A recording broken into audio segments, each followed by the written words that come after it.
Bien, ayer nos quedó un trozo del capítulo 1. Estoy pensando intentar llegar hoy al final del capítulo, pero claro, me dice mi hermano que el capítulo 4 es pequeño. Lo que pasa es que todos los capítulos de la carta son lo suficientemente importantes como para dedicarle mucho tiempo. Y yo quiero dar una panorámica de lo que tiene el contenido de la epístola. No estamos estudiando la epístola. Estamos corriendo por encima de la epístola. Estamos apuntando a cositas para que cada uno de vosotros luego, leyéndola de otra vez, en vuestra casa, podáis sacar consecuencias y conclusiones de esto. Yo voy a leer el texto de hoy, capítulo 2, y como hemos leído ayer desde el versículo 24 del capítulo 1, pues tomaremos esos versículos finales para enlazar ya con el 2. Capítulo 2 de la carta a los Colosenses, porque quiero que sepáis cuán gran lucha sostengo por vosotros y por los que están en la Odisea y por todos los que nunca han visto mi rostro, para que sean consolados sus corazones, unidos en amor, hasta alcanzar todas las riquezas de pleno entendimiento a fin de conocer el misterio de Dios el Padre y de Cristo, en quien están escondidos todos los tesoros de la sabiduría y del conocimiento. Y esto lo digo para que nadie os engañe con palabras persuasivas. Porque, aunque estoy ausente en cuerpo, no obstante en espíritu estoy con vosotros, gozándome y mirando vuestro buen orden y la firmeza de vuestra fe en Cristo. Por lo tanto, de la manera que habéis recibido al Señor Jesucristo, andad en Él. Literalmente este texto que se traduce recibido al Señor Jesucristo, en el texto original dice, de la manera que habéis recibido a Cristo, Jesús, el Señor. Es lo mismo, pero el orden de palabras allí está de otra manera. Andad en Él, arraigados y sobreedificados en Él, y confirmados en la fe, así como habéis sido enseñados, abundando en acciones de gracias. Mirad que nadie os engañe, por medio de filosofías y huecas sutilezas, según las tradiciones de los hombres, conforme a los rudimentos del mundo y no según Cristo. No te preocupes por mi garganta. Está ahí quietecita. Lo que pasa es que cuando estoy todo el día bajo aire acondicionado, lo noto. No, déjalo, no, que no se muera nadie, porque por una hora más de aguante de aire no pasa nada. Que no esté bien, muy bien. De modo que si oís que aguanta, bueno, pues no hay ningún problema, ¿eh? Mirad que nadie os engañe por medio de filosofías y huecas sutilezas, según las tradiciones de los hombres, conforme a los rudimentos del mundo y no según Cristo.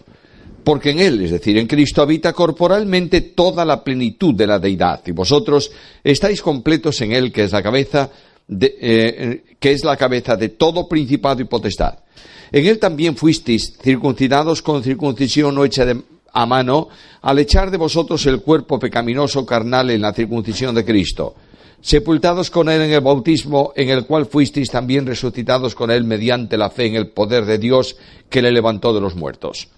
Y a vosotros, estando muertos en pecados y en la incircuncisión de vuestra carne, os dio vida juntamente con Él, perdonándoos todos los pecados, anulando el acta de los decretos que había contra nosotros, que nos era contraria, quitándola de en medio y clavándola en la cruz, y despojando a los principados y a las potestades, los exhibió públicamente, triunfando sobre ellos en la cruz. Por tanto, nadie os juzgue en comida o en bebida, o en cuanto a días de fiesta, luna nueva o días de reposo, todo lo cual es sombra de lo que ha de venir, pero el cuerpo es de Cristo. Nadie os prive de vuestro premio, afectando humildad y culto a los ángeles, entremetiéndose en lo que no han visto, vanamente hinchados en su propia mente carnal y no asiéndose de la cabeza, en virtud de quien todo el cuerpo, nutriéndose y uniéndose por las coyunturas y ligamentos, crece con el conocimiento que da Dios. Pues si habéis resucitado con Cristo en cuanto a los rudimentos, si habéis muerto con Cristo, vuelvo a repetir el texto, pues si habéis muerto con Cristo en cuanto a los rudimentos del mundo, ¿por qué? Como si vivieseis en el mundo, os sometéis a preceptos tales como no manejes, ni gustes, ni aun toques en conformidad a mandamientos y doctrinas de hombres, cosas que todas se destruyen con el uso. Tales cosas tienen a la verdad cierta reputación de sabiduría en culto voluntario, en humildad y en duro trato del cuerpo, pero no tienen valor alguno contra los apetitos de la carne. En el capítulo de ayer, en donde lo habíamos dejado, Cristo está hablando de reconciliación. Dios nos ha reconciliado consigo mismo por medio de Jesucristo, nos ha hecho hijos suyos adoptados en Él, nos ha dado herencia con todos los santos, recordáis esto de ayer. Por tanto, la vida del cristiano tiene un aliciente natural que le permite desarrollar su forma de andar aunque tenga conflictos y dificultades. Nosotros tenemos la seguridad de que somos herederos de Dios y coherederos con Cristo. Nosotros sabemos que tenemos nuestra herencia en los cielos. Entonces la temporalidad, el transcurso de la vida temporal no tiene gran importancia para nosotros porque nuestra ciudadanía no es de aquí. Nuestra ciudadanía está en los cielos.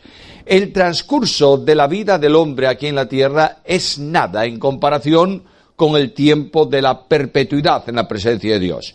Puede ser que pasemos por una vida de dificultades, pero allá al final de ese camino nos espera un lugar preparado por Cristo, una comunión plena con Cristo, un recogernos de Cristo a su presencia, y las cosas transitorias, la tribulación momentánea, dice el apóstol Pablo, que a veces viene a nuestra experiencia, en lugar de producirnos angustia y dificultad, produce en nosotros un cada vez más excelente y eterno peso de gloria. Es decir, nosotros vemos la gloria, pero el peso, el calibre, la dimensión de la gloria se hace sensible para nosotros en contraste con las tribulaciones. Ahora, ¿creéis que la tribulación forma parte de la experiencia de la vida del cristiano? No lo dudes. Jesús lo dijo claramente: Padre, estos no son del mundo, porque tampoco yo soy del mundo. Pero dice a los suyos: en el mundo tendréis aflicción. ¿Por qué? Porque el mundo se ha rebelado contra Jesús. Y porque la vida de Cristo es una vida de sufrimiento y de aflicción. No hizo el maldad, pero fue contado como un perverso, medido como los inicuos. Estaba ayer, o esta mañana creo que era, estaba leyendo un pasaje muy interesante del Evangelio según Marcos, estoy trabajando en él, y es ese pasaje en donde los escribas que vienen de Jerusalén, y vienen no para escuchar a Cristo, mejor dicho, vienen para escuchar a Cristo, pero no con la intención de aprender de Cristo, sino de coger a Cristo en alguna palabra para acusarle y condenarle a muerte.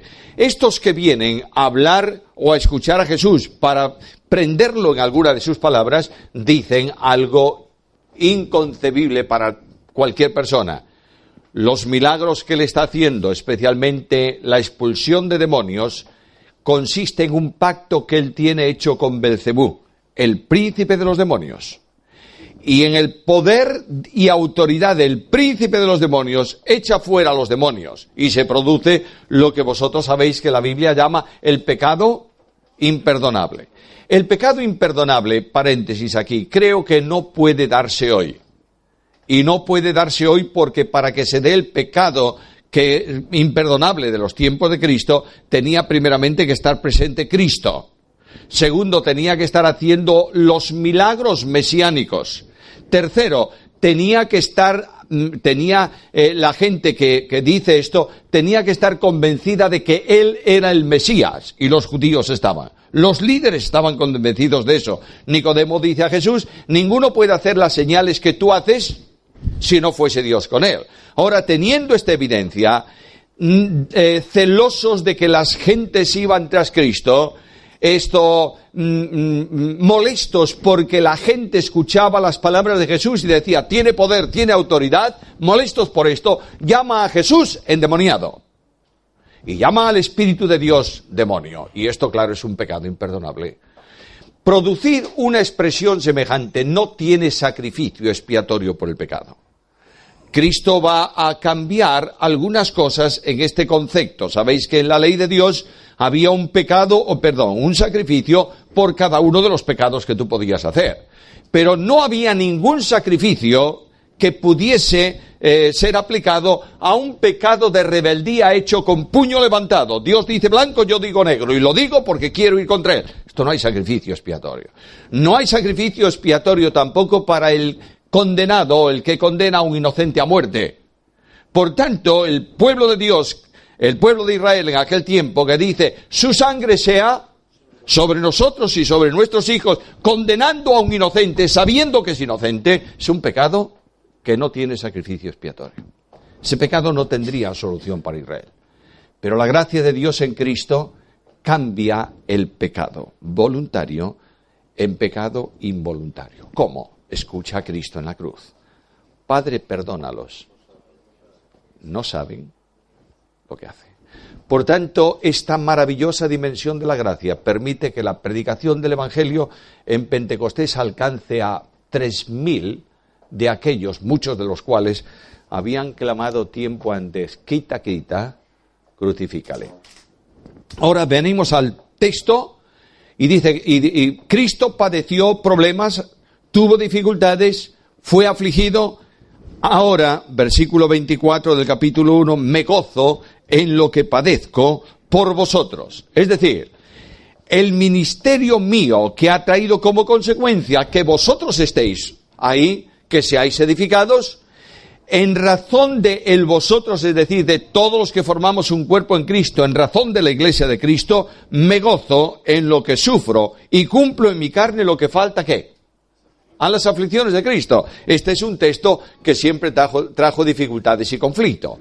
¿Cómo puedo yo añadir algo? ¿O acaso Cristo dejó de pasar por alguna aflicción necesaria? No.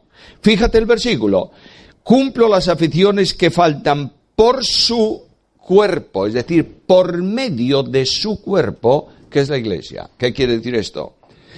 Quiere decir que el Cristo de la gloria, el Cristo Redentor, ha hecho el sacrificio expiatorio por el pecado, ¿verdad? No hay nada que nadie pueda añadir al sacrificio expiatorio de Cristo. A los sufrimientos redentores de Cristo no se puede añadir nada. ¿Por qué? Porque ha hecho un sacrificio perfecto que ha sido aceptado por Dios.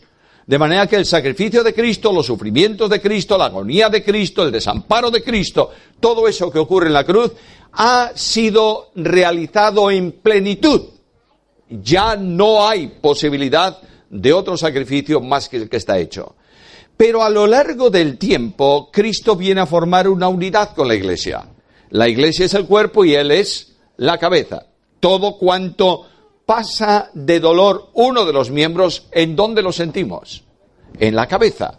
Cuando una persona pierde por alguna razón la comunicación entre el cerebro y los miembros, puede ser que te lesiones fuertemente una parte de tu cuerpo y tú no lo sientes. Pero la unión entre la cabeza y el cuerpo permite a Cristo seguir experimentando en la dimensión de relación los sufrimientos que restan hasta que su cuerpo sea tomado por él y llevado a su presencia. Por tanto, a lo largo de este tiempo, el apóstol Pablo está pasando por las aflicciones que aún faltan y que se experimentan por medio del cuerpo de Cristo, que es, dice categóricamente Pablo, que es la Iglesia. En cuanto a Cristo, notad que hay varias cuestiones importantes. ¿Jesucristo es Dios? Sí, por supuesto. ¿Jesucristo es hombre? Claro que sí. No es Dios y hombre, es Dios hombre. Es decir, una persona divina con dos naturalezas. La divina, que le corresponde, que tiene eternamente, y la humana, la naturaleza humana, que es tomada, incorporada, subsiste en su persona divina desde el momento de la concepción. Cuando el Dios de la Biblia viene al encuentro del hombre revestido de humanidad, la experiencia de la criatura viene a ser experiencia del Creador. Todas las cosas por Él fueron hechas, y sin Él está hablando de Creador. Ahora ese Creador que crea al hombre conoce las debilidades, lo decía ayer, y sufrimientos del hombre intelectualmente. pero cuando se hace hombre por medio de su humanidad, los hace suyos, los siente y los experimenta. Por tanto, ahora mismo, el Dios de la gloria, Jesucristo el Señor, resucitado y ascendido, por relación vinculante con el cuerpo que es la Iglesia, lo que le ocurre a un creyente es experiencia personal suya. Por eso yo tengo que tener mucho cuidado, porque cuanto yo haga contra uno de mis hermanos, lo estoy haciendo contra el Señor. Aquí el Señor está, el cuerpo de Cristo, la unidad entre Cristo y la Iglesia, va a tener una etapa de sufrimientos hasta que la Iglesia sea llevada a la presencia de Dios. Y dice que de la Iglesia es hecho Pablo administrador o ministro según la administración de Dios que me fue dada. Es colocado en la posición de apóstol, les he encomendado un ministerio de evangelización, de formación, y tiene la autoridad de Cristo, por tanto la autoridad de Dios para llevarla a cabo. El don de apóstol en el sentido primario, es decir, comisionado por Dios, enviado por Jesucristo, es un don que no está operativo hoy. ¿Por una razón? Porque los apóstoles en ese sentido eran los 12 y Pablo. Terminado el ministerio apostólico y recogidos los apóstoles, terminado el ministerio de Pablo y recogido Pablo, no hay ya apóstol en el sentido primario. No sé si me estáis siguiendo. Es decir, nadie puede hoy calificarse de apóstol para añadir a la Biblia lo que no está en la Biblia. ¿Me estáis siguiendo? Porque la Escritura, la enseñanza bíblica, la doctrina apostólica está terminada. El hecho de que puedas llamar apóstol en el sentido secundario de enviado, de comisionado, como Epafrodito se le llama también, esto es otro tema. Yo sugeriría que no llames apóstol. Voy a mandar a la obra pionera, voy a mandar mañana para que ministre en la iglesia de no sé dónde, lo voy a enviar desde la iglesia al apóstol fulano de tal. ¿Está mal dicho? No está mal dicho en el sentido técnico, porque apóstol significa enviado, pero es muy problemático y muy engañoso utilizar ese nombre. Simplemente voy a mandar a mi hermano, voy a mandar un ministro de evangelio, voy a mandar un evangelista, voy a mandar lo que tú quieras, pero el usar el término apóstol con la gran connotación bíblica que tiene de autoridad es un tanto peligroso para que nadie se crea lo que no es. Porque apóstol en ese sentido, en el sentido bíblico, aparte de la autoridad de los 12 y de Pablo, en el sentido bíblico es un servicio que se está haciendo para la gloria de Dios y la edificación de la Iglesia. ¿Cómo ministra Pablo en el apostolado? Anunciando cumplidamente ¿qué? La palabra de Dios. Luego el gran don de edificación de la Iglesia no está en los apóstoles en sí, está en la palabra apostólica. La palabra que ellos dan es la palabra recibida de Cristo, por revelación de Cristo, o la aplicación de las palabras del Antiguo Testamento. Lo que sí tengo muy claro es que los apóstoles desde el principio de la Iglesia, predicaban ¿qué cosa todos los días? La palabra. Hermanos míos amados, un gran problema, un grave problema de la Iglesia del tiempo de hoy es que no se predica la palabra. De otra manera, la exposición sistemática de la Biblia es una rara avis en medio del mundo evangélico. Los creyentes están acostumbrados a que se les hable del problema social del día de hoy. ¿Cuál es el problema? Bueno, que los maridos y las mujeres no se llevan bien. Vamos a hablar de esto. ¿Está mal? No, está muy bien. ¿Y cuál es el otro problema? Bueno, vamos a hablar de ofrendas porque la Iglesia hoy no está ofrendando. Claro, nos escudamos en la crisis y no ofrendamos. ¿Qué tenemos que hacer? Vamos a predicar de ofrendas. Y así sucesivamente. Vamos siempre poniendo un parche a un grano que está infectado. Lo que habría que hacer era curar anticipadamente para que no se produzca el grano. ¿Me estáis entendiendo? Por tanto, ¿cómo consigo yo eso? Predicando ¿cuánto de la Biblia? Toda la Biblia. De manera que si yo abro Malaquías y predico Malaquías, hablo de fidelidad entre el marido y la mujer, hablo de ofrendas, hablo de todo. Tengo que predicar la palabra. Quiero decirte, querido hermano, y especialmente para los líderes de la obra hoy presentes, con mucho respeto, mucha consideración, quiero decirte lo que Pablo decía a Timoteo. Que prediques la palabra. La iglesia no está para ser entretenida, está para ser instruida. Y el único que bendice, lo único que Dios bendice es su palabra, no la mía. Por tanto, en el momento en que yo esté predicando cualquier cosa que saque de mí, no tiene ningún éxito en la iglesia, sino que confunde, porque la única autoridad es la palabra. Lo único que penetra hasta el interior del corazón del creyente y hace transformar su vida es la palabra, porque la palabra de Dios es viva y eficaz. Y mira lo que dice Pablo: yo estoy en este ministerio apostólico y estoy haciéndolo, llevándolo cumplidamente por medio de la palabra. Cristo fue un hombre en el sentido humano vinculado a la palabra. Nota que Cristo, la primera gran enseñanza que tiene el Sermón del Monte, ¿qué es? Abrir la palabra y decir lo que la palabra dice. Y cuando algunos de los tiempos de Cristo venían y le preguntaban: Maestro, ¿qué es esto? Muchas veces Cristo le decía: ¿cómo lees? Es decir, ¿qué dice la Biblia? Léelo y eso es lo que corresponde. Mis amados hermanos, la iglesia en Almería, la iglesia en Vigo, la iglesia en España, necesita ser educada, instruida en la predicación de la palabra. Hay congregaciones que no estudian la Biblia toda. Bueno, son 66 libros. Es que tampoco hace falta una exposición absoluta texto a texto, eso sería fantástico. Pero la panorámica de lo que Dios dice en los libros se puede dar, ¿sí o no? ¿En cuánto tiempo? ¿Cuántos domingos tenemos al año? 54. ¿Cuántos libros tenemos? 66. Y los más pequeñitos podemos unirlos. Las epístolas de Pablo y de Pedro y de Juan podemos, por tanto, en un año podemos dar una panorámica bíblica de cada uno de los libros a la iglesia.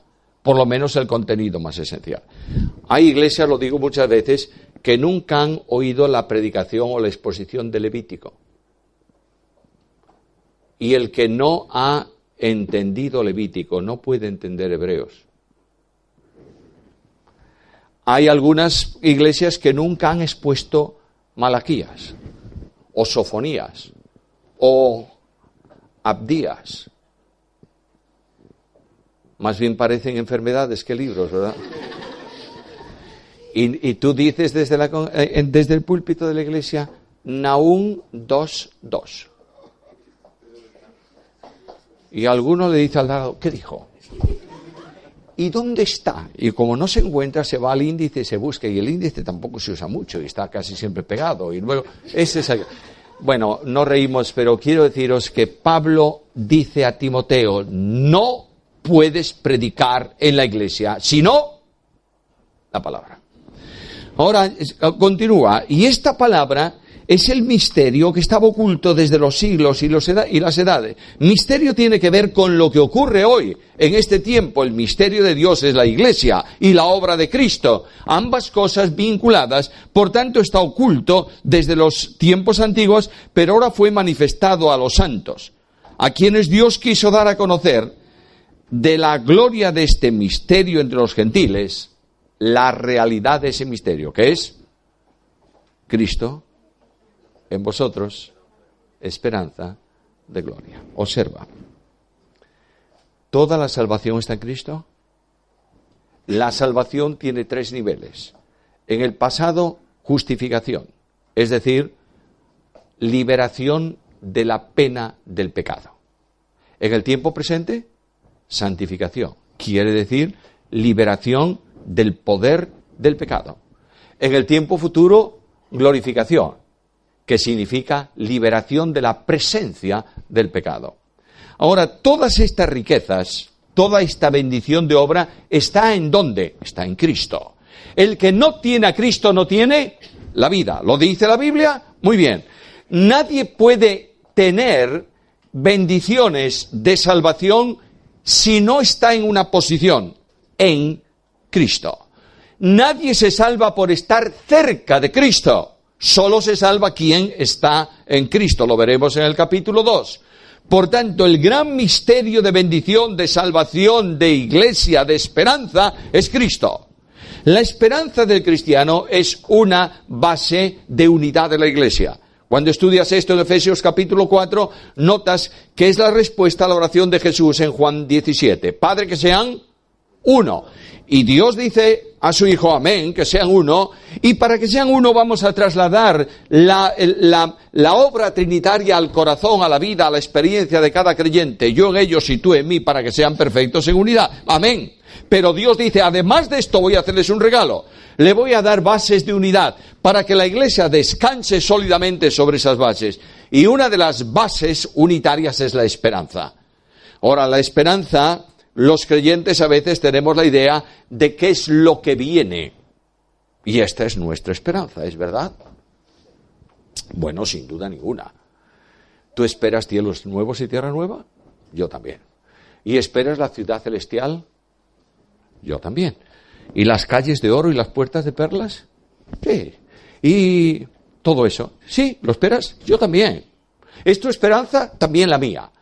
Pero la esperanza no está en lo que viene, está en una persona. Cristo es en vosotros esperanza de vida. Es decir, Cristo nos dice, voy a preparar lugar para vosotros. Y si me fuere y preparase lugar, vendré otra vez y os tomaré a la ciudad celestial. A mí mismo. Luego la vinculación de la gloria está ¿en quién? En Cristo. Cristo en ti hace que la gloria futura sea ya una gloria presente. Nosotros respiramos el aire del cielo en la tierra. En medio del sufrimiento sabemos que tenemos seguros recursos de Dios en Cristo. Él viene a mi lado en los momentos de la prueba para decirme lo que dijo a lo largo de la historia. No temas, yo estoy contigo. De otra manera. Y cuando la angustia es muy grande y la soledad es intensa y los problemas vienen, ¿qué solución tengo a esto? ¿Qué esperanza tengo? Escucha a Cristo. Con Él estaré yo en la angustia.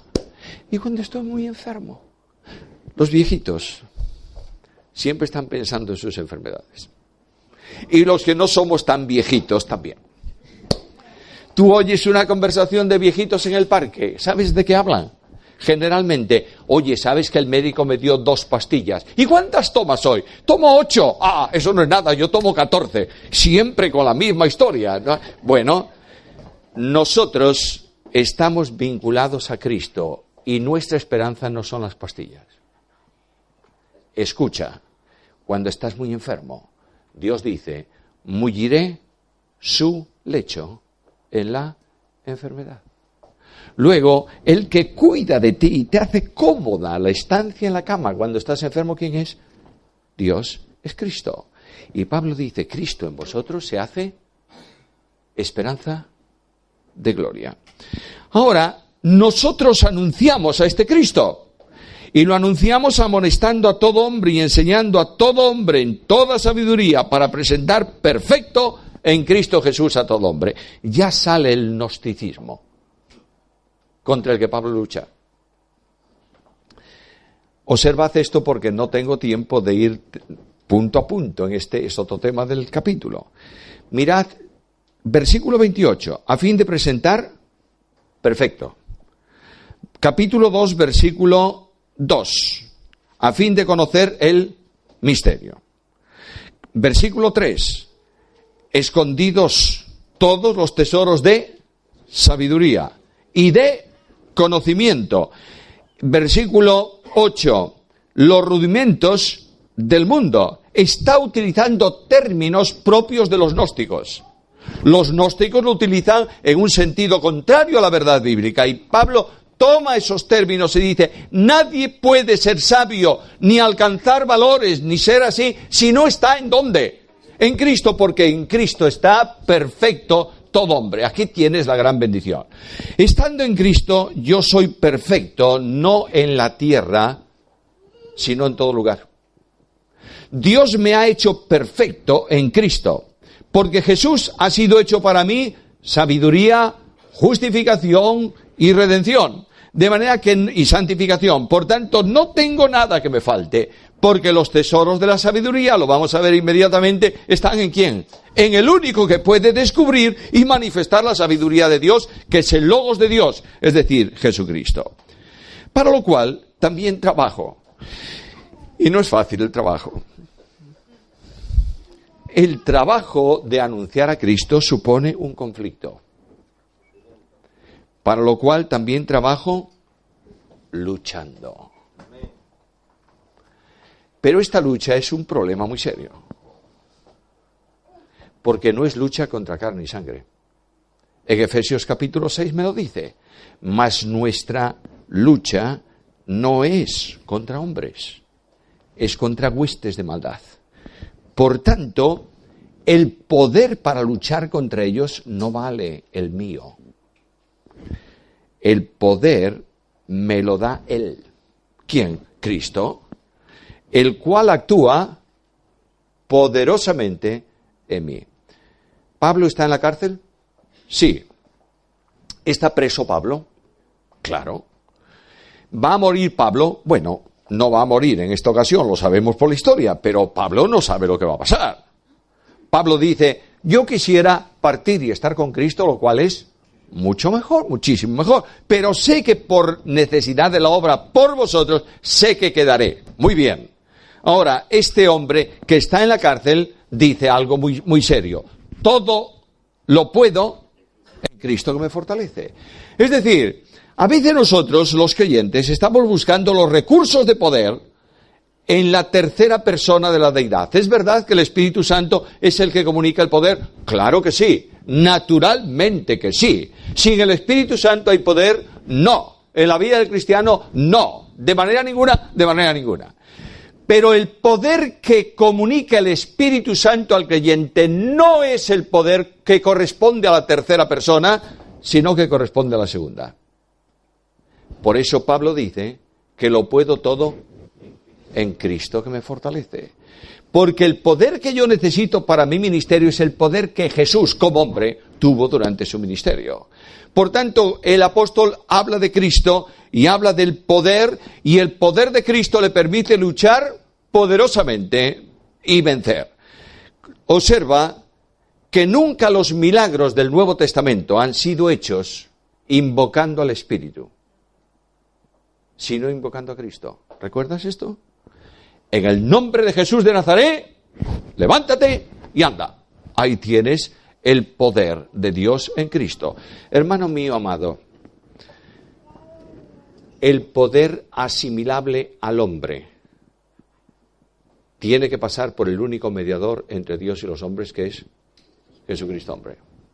Dios abre su mano de poder, omnipotente, ¿verdad? Pero es eficaz en mí a través de Cristo. Por tanto, tengo que recuperar la relación con Cristo si quiero tener relación con el Espíritu y si quiero tener relación con el Padre. Yo no puedo estar en comunión con el Dios Trino si no estoy permanentemente viviendo a una persona divina, que es Cristo. Por tanto, aquí tiene Pablo la gran centralidad de la carta, este Cristo. Y ahora quiero que sepáis que este problema no es fácil, porque tengo una lucha intensa, sostengo. Ese verbo ahí en el texto griego es un participio de presente que indica una acción continuada. La sostenía ayer, la sostengo ahora, la sostendré mañana. Es decir, mi lucha no termina. Y estoy luchando por vosotros. ¿Por quiénes? Por vosotros. ¿Quiénes sois vosotros? Los colosenses, y por los que están en la Odisea, otra ciudad del área de Asia Menor. Es probable que la Odisea fuese alcanzada por el testimonio de Colosas. Ninguna de las dos iglesias fue fundada por Pablo, pero está sosteniendo lucha por aquellos que él conoce como creyentes de iglesias fundadas, y por todos los que nunca han visto mi rostro. Algunas veces se utiliza esta frase para decir, mira, Pablo nunca estuvo en Colosas, por tanto nadie lo conoce, salvo algunos pocos que salieron. Pudiera ser, pero tampoco tiene que ser. Es decir, lo que dice Pablo es, yo estoy luchando permanentemente por la iglesia de Jesucristo, por vosotros que estáis en Colosas, por los que están en la Odisea y por aquellos que no conozco. Yo lucho en oración intercediendo por una razón o para una cosa, para que sean... Qué raro. Yo lucho para que sean perfectos en la doctrina, no, para que sean consolados. Porque la iglesia de Cristo necesita ser consolada. El creyente necesita más consuelo que reprensión. ¿Cómo se llama el Espíritu Santo? El Consolador. Y viene Paracletos, viene a mi lado. ¿Para qué? ¿Para echarme una bronca cada día? No, viene para ayudarme a caminar en victoria. Y Dios me lleva en triunfo, ¿cuántas veces? Siempre. ¿En quién? En Cristo. Por tanto, quiero que sean consolados sus corazones. Bueno, la vida cristiana es complicada. No creas que no. Próximo mes de septiembre, si el Señor me permite llevar allá, se cumplirán 32 años en el pastorado de la misma iglesia. Puf. No sé cómo la iglesia me aguanta. Y algunos dicen, no sé cómo aguantas tú a la iglesia.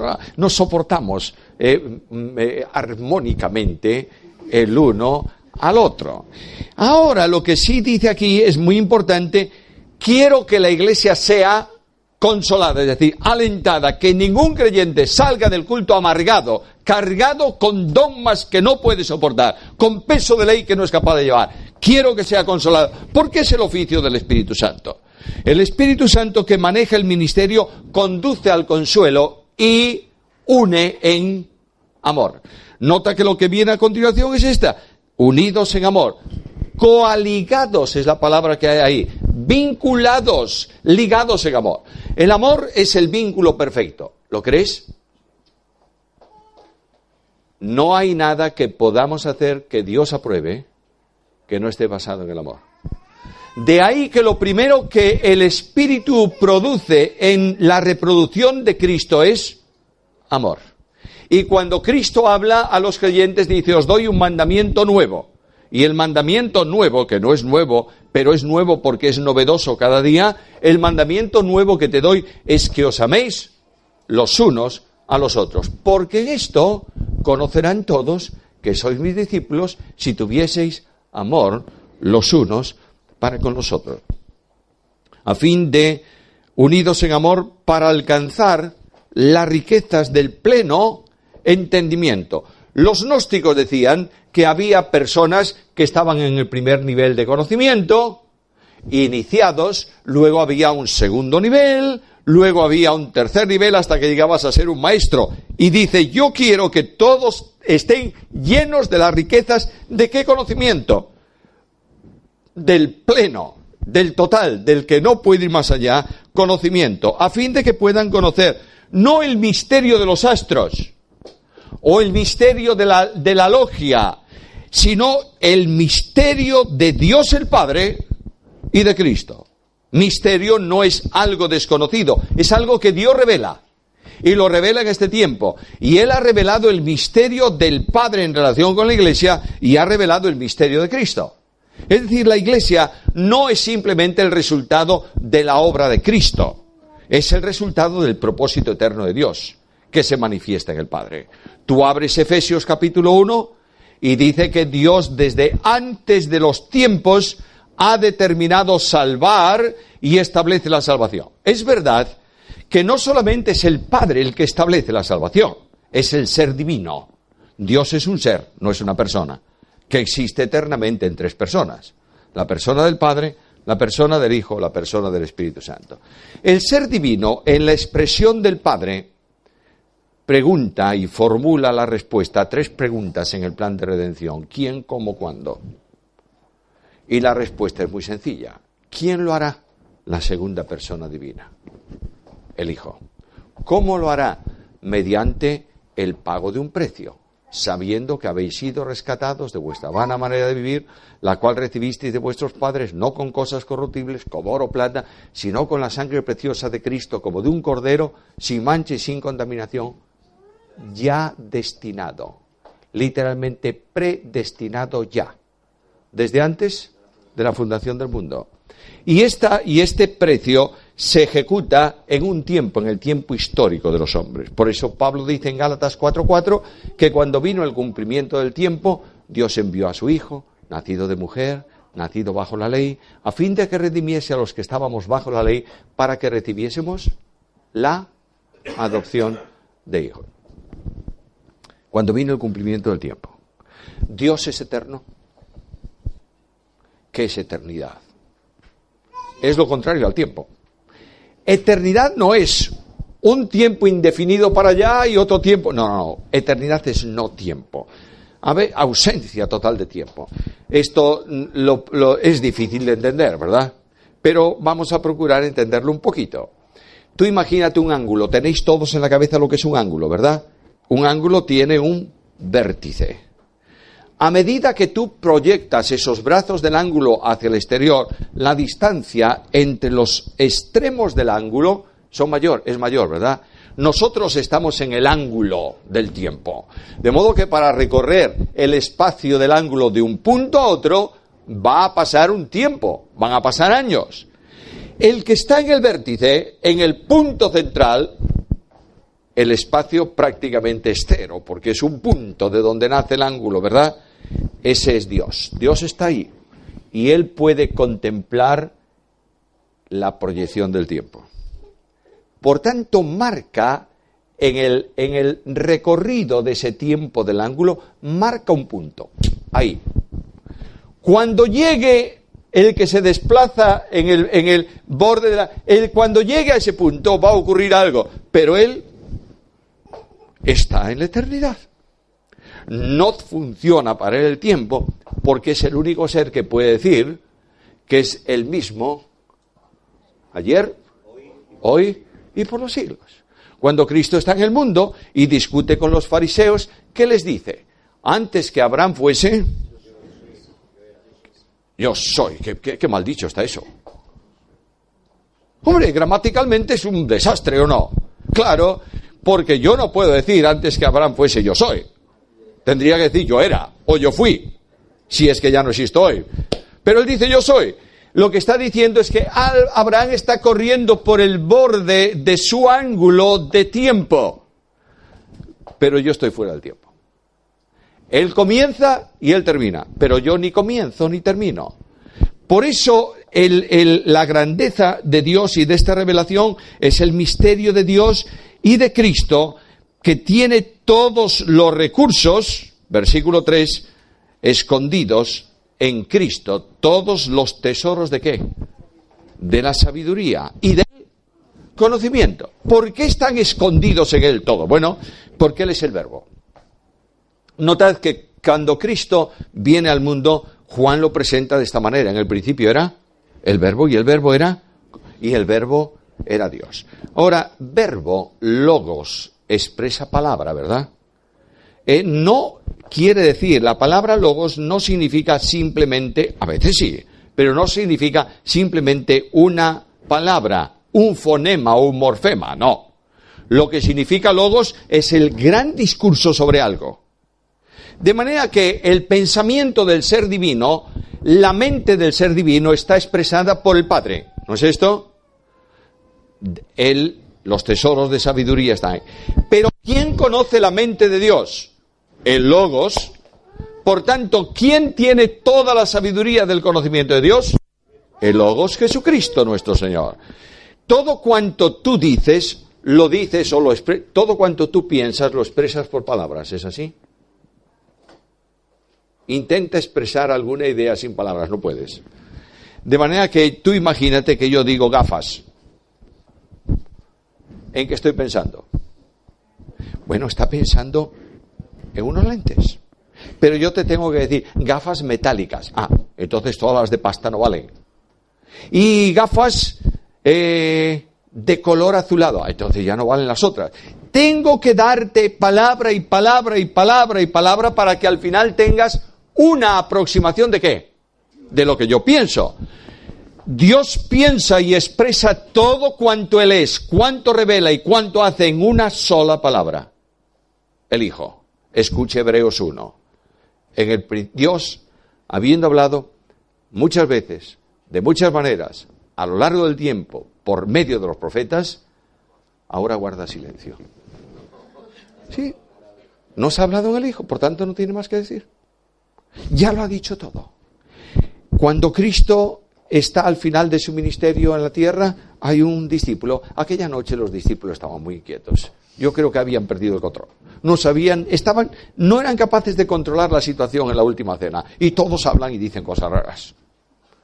Y hay uno que le dice, mira, lo único que me interesa a mí es que me muestres al Padre.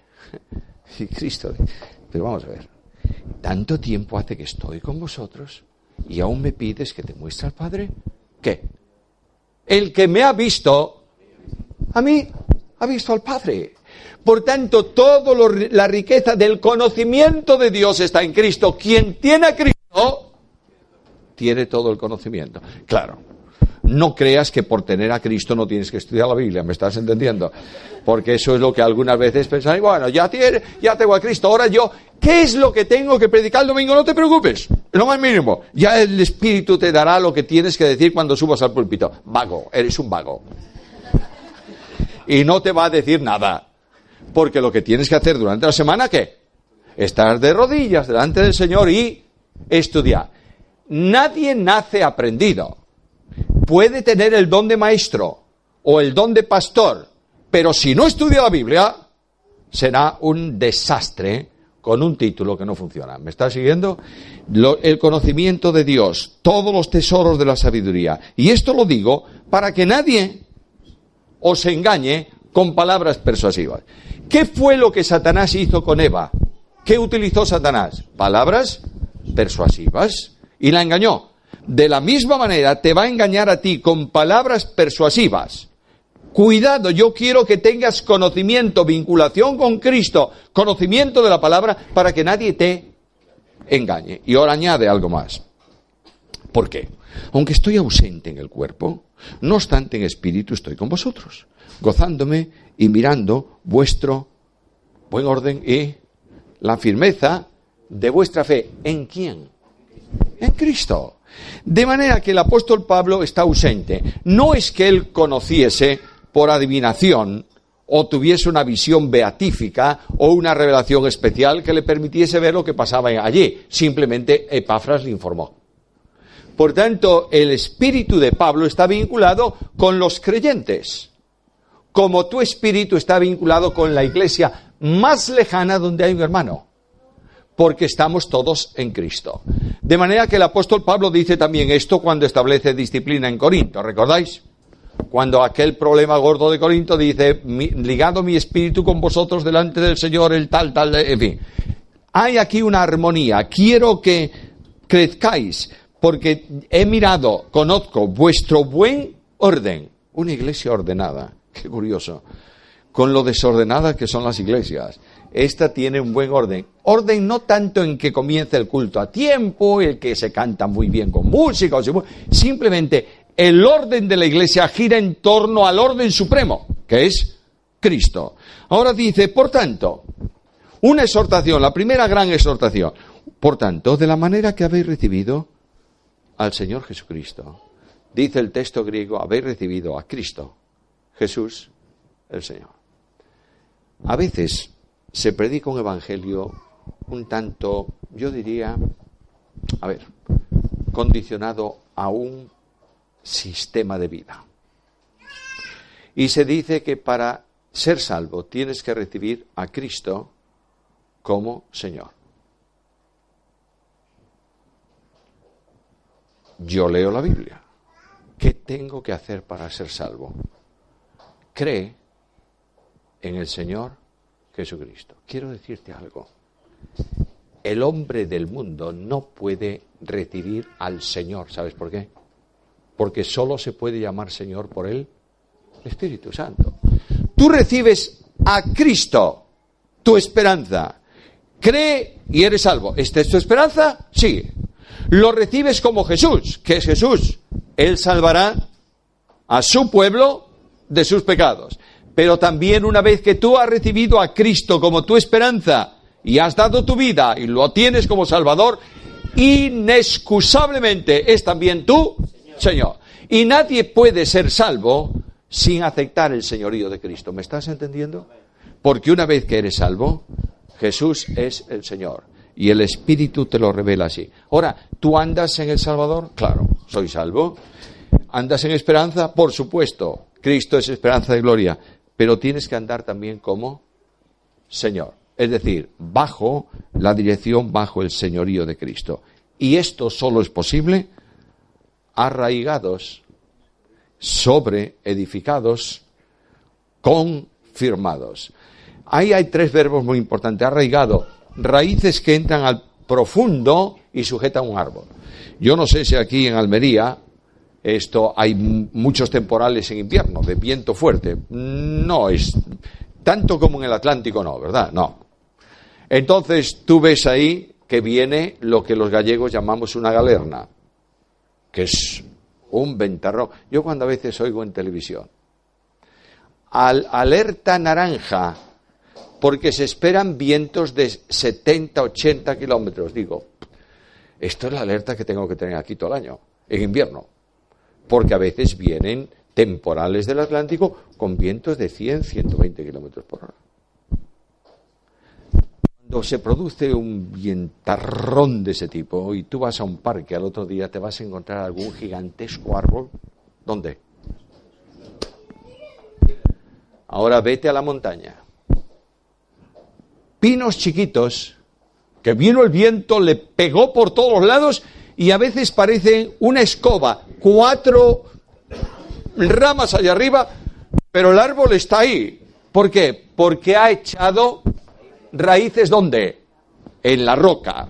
De manera que el árbol del parque es un señorito.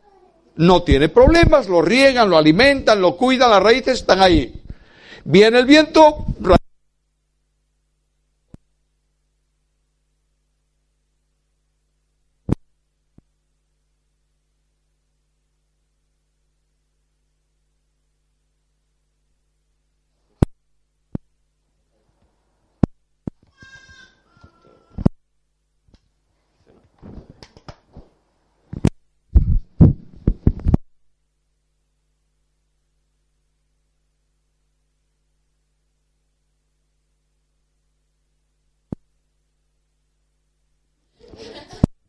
Dame ese. Ya está, ahora va.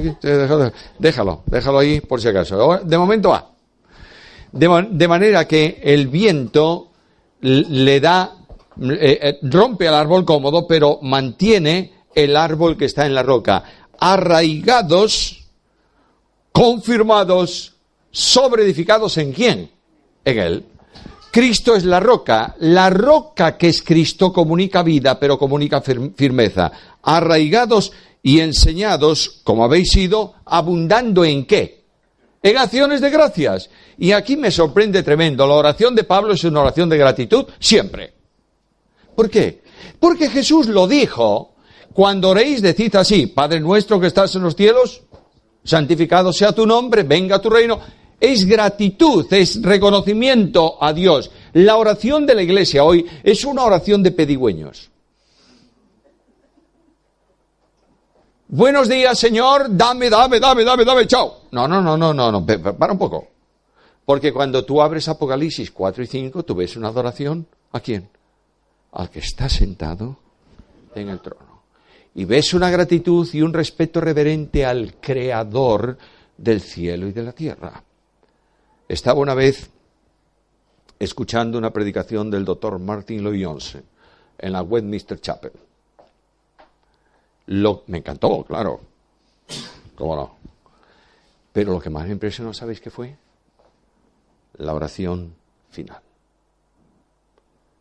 Estuvo hablando de soberanía de Dios, de gloria de Dios. Y Martín dijo, el doctor Martin Lloyd-Jones dijo, yo no puedo orar a este Dios si no es de rodillas. Y ahí de rodillas comenzó a orar. Impresionante. Glorificando a Dios que está sentado en su trono, al creador del cielo, al sustentador de la creación, dando gracias por todo. Esta es la oración. Dad gracias porque sois herederos de Dios. ¿Te das cuenta dónde estás? ¿Le has dado gracias hoy a Dios por esto? ¿Has venido a su presencia esta mañana y le has dicho, Señor, gracias por el descanso esta noche? Bueno, sí, también hay que agradecer el descanso. Gracias porque me acosté ayer por la noche rodeado de tu misericordia y me levanto esta mañana rodeado de tu misericordia. Gracias.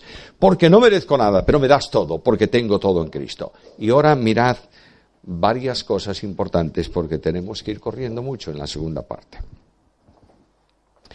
Mirad que nadie os engañe. Versículo 16, mirad que nadie os juzgue. Versículo 18, mirad que nadie os prive. De manera que es toda una cadena. Mirad, nadie os engañe. Y nadie os engañe con filosofías. ¿Es mala la filosofía? Bueno, hagamos una distinción. Filosofía, amor por la sabiduría, por el conocimiento, ¿es malo eso? No. ¿Humanismo es malo? No.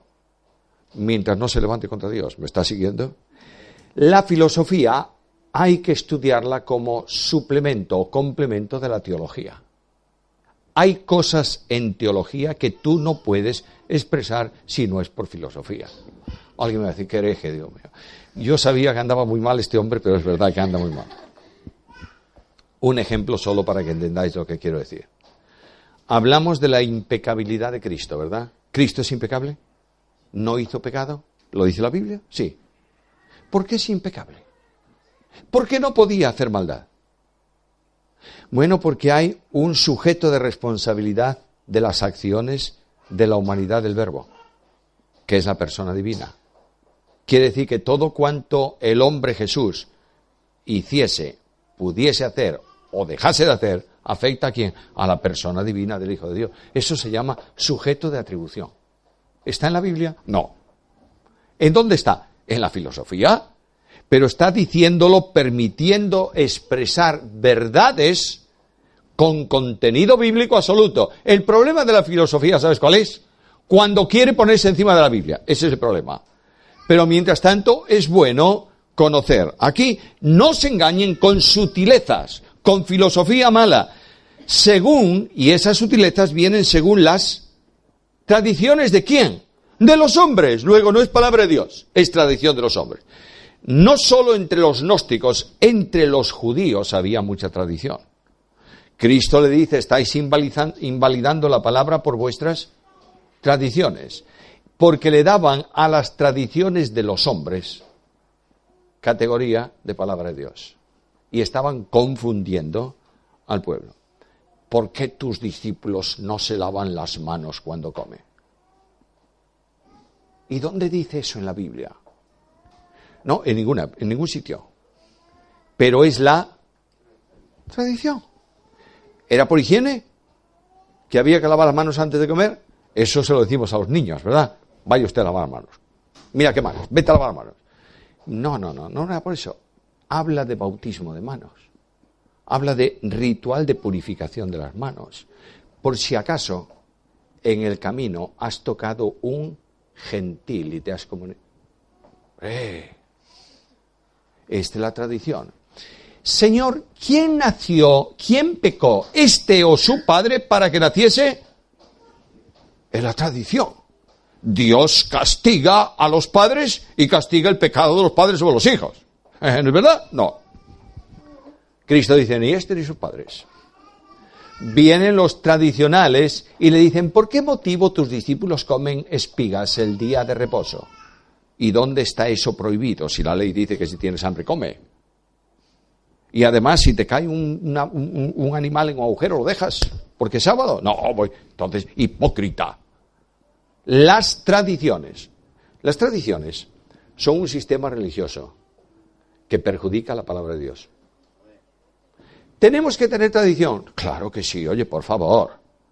No podemos hacer lo que nos dé la real gana.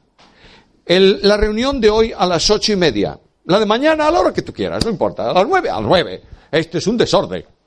Es bueno ajustarnos a un sistema, a un orden que en cierta medida es una tradición. ¿Debemos comenzar el culto con oración? Creo que sí, que es bueno comenzarlo con oración. Pero también hay una tradición que si no la cumplías, al menos en mis tiempos, era un problema. Lo que los jóvenes de mi edad le llamábamos el culto sándwich. Himno, oración, himno. Lectura, himno. Predicación, himno. Oración y a la calle. Y cuando no cumplías ese ritual, no era un buen culto porque habías quebrantado la tradición. Pablo dice, no es por hombres, sino por comunión con Cristo. Porque en Cristo habita corporalmente toda la plenitud de la deidad. Voy a explicarlo con versículos. Juan 1:14. Y aquel verbo fue hecho y habitó entre nosotros. Los que estudiáis griego, los que sabéis griego mucho o poco, sabéis que el verbo ahí habitar es el verbo tabernaculear. No está en castellano, por eso no lo podemos usar. De otra manera, Dios puso en Cristo su tienda de campaña en el desierto de este mundo. Y dentro de la tienda de campaña que Él mandó construir a Moisés estaba la plenitud de la gloria de Dios, ¿no es esto? Y en el santuario que construyó Salomón, cuando dedicó el santuario, ¿qué ocurrió? La gloria de Dios llenó la casa. Cuando Cristo inaugura su iglesia, el Espíritu Santo de Dios viene y llena la casa nueva de Dios. ¿Está claro? Pero ese santuario en donde Dios manifiesta toda su gloria se llama Jesús. Y este Jesús, en Él habita corporalmente, en su cuerpo, toda la plenitud de la deidad. No puede haber más plenitud. Pero sí me parece extraño.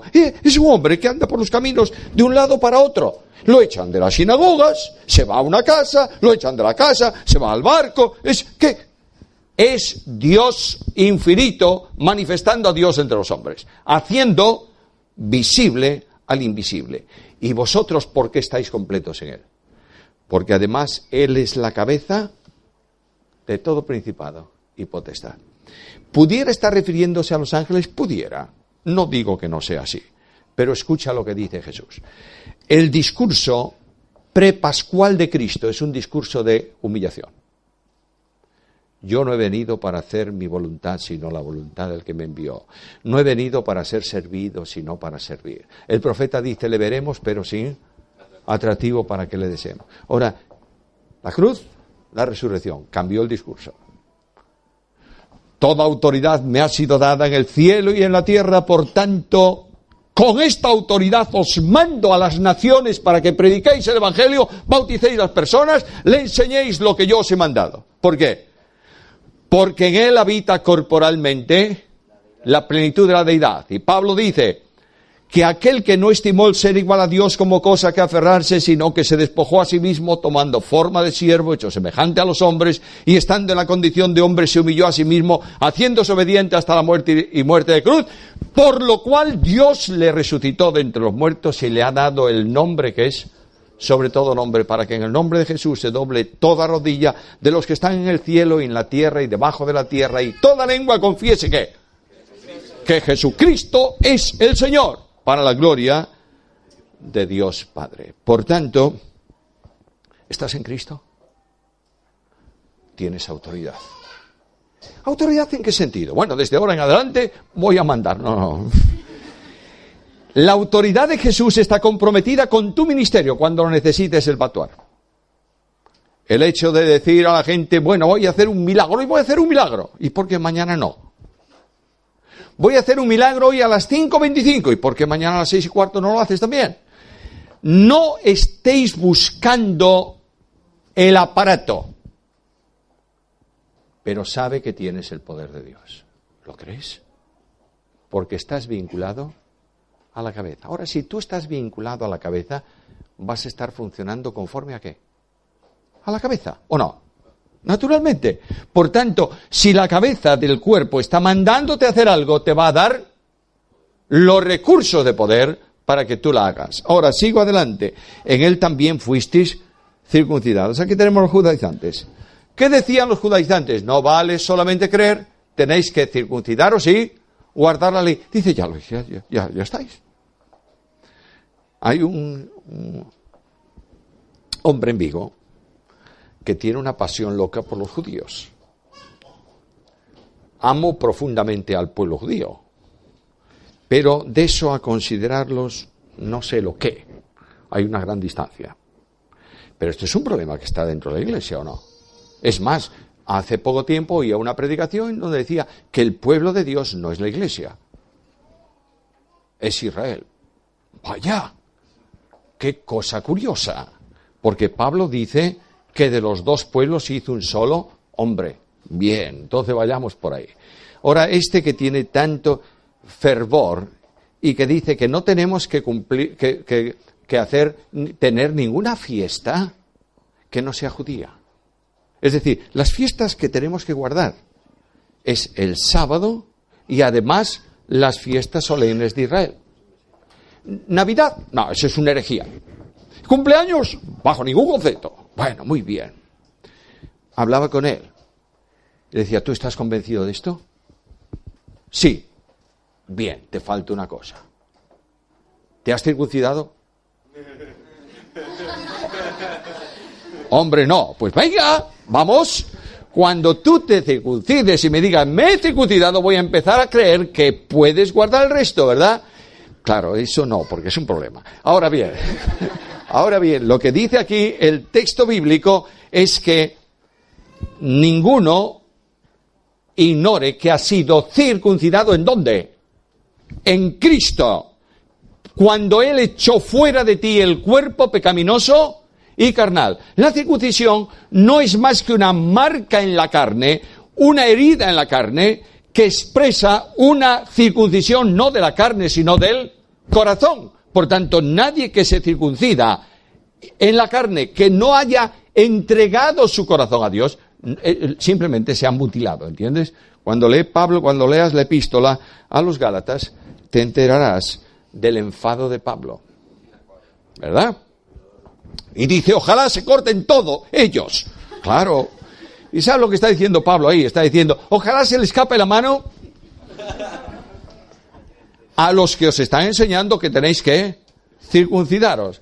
Lo que dice aquí Pablo es, Dios ha circuncidado nuestro corazón en Cristo y además nos sepultó con Él en el bautismo y fuimos resucitados con Él mediante la fe en el poder de Dios que lo levantó de los muertos y por tanto por esta unión con Él y con su obra han sido perdonados todos vuestros pecados. Mira para atrás.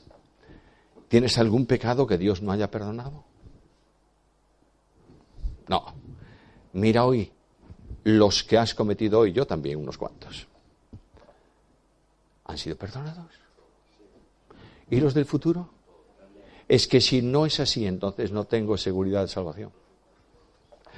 Perdonados todos los pecados. Y además, ha tomado el acta de los decretos, que nos era contraria. La ley, con todo lo que dice, y la clavó en la cruz. Quiere decir que le transfirió la cuenta mía a Cristo. Y Cristo extinguió la responsabilidad penal de mis pecados. Y estos enemigos míos que buscan acusarme delante de Dios han sido exhibidos en el triunfo de Cristo en vergüenza pública. Ya no tienen acta para acusarme. Veo jóvenes presentes que a veces estas cuestiones, y lo voy a dejar ahí, en nadie os juzgue. Voy a dejarlo ahí para mañana arrancar por el nadie os juzgue. No tenemos tiempo. Y no tengo ganas de que esta sea la última vez que me invitáis a Almería. Y alguno me veía ayer con una cara cuando yo decía, vamos a terminar. Y yo estaba pensando, me va a venir, me va a decir, toma las llaves de la iglesia y cuando te vayas, cierra y tú puedes seguir predicando hasta mañana a la mañana. Bueno, voy a procurar terminar aquí. El cielo. Imagínate. Y de pronto el acusador viene y llama, juez del universo, siéntate en el trono, tengo una acusación. Y el juez del universo, que es Dios mismo, se sienta en el trono. Y él viene y le dice, ¿conoces a un hombre que se llama Samuel Pérez Millos? Sí, claro. ¿Y tú sabes cómo es? Sí, lo sé. ¿Tú sabes que a veces no se porta demasiado bien con su esposa? Sí, lo sé. ¿Tú sabes que a veces en lugar de ser manso y humilde, es todo lo contrario? ¿Tú sabes que eso es mentira? Sí. ¿Y tú sabes que el mentiroso tiene, según la ley, la paga del pecado? ¿Es pecador? Sí. ¿Debe morir? Sí. Hazlo. Y el juez dice, es verdad. es pecador, debe morir, quiero que muera. Y levanta su espada de ira para descargarla sobre mí. Y en ese momento alguien se pone de pie en el cielo y dice, yo soy ese hombre. Y extiende sus manos, los orificios de unos clavos. Y dice, todo su pecado ha sido cancelado porque yo morí en su lugar. Y el Dios de la gloria, en lugar de golpear su ira sobre mí, me da un abrazo de padre y me dice, te amo como a mi hijo. Ahí tienes la obra de la cruz. Ahí tienes la grandeza de Cristo. No hay enemigo porque no hay condenación. Por tanto, nadie os juzgue. ¿Eres libre?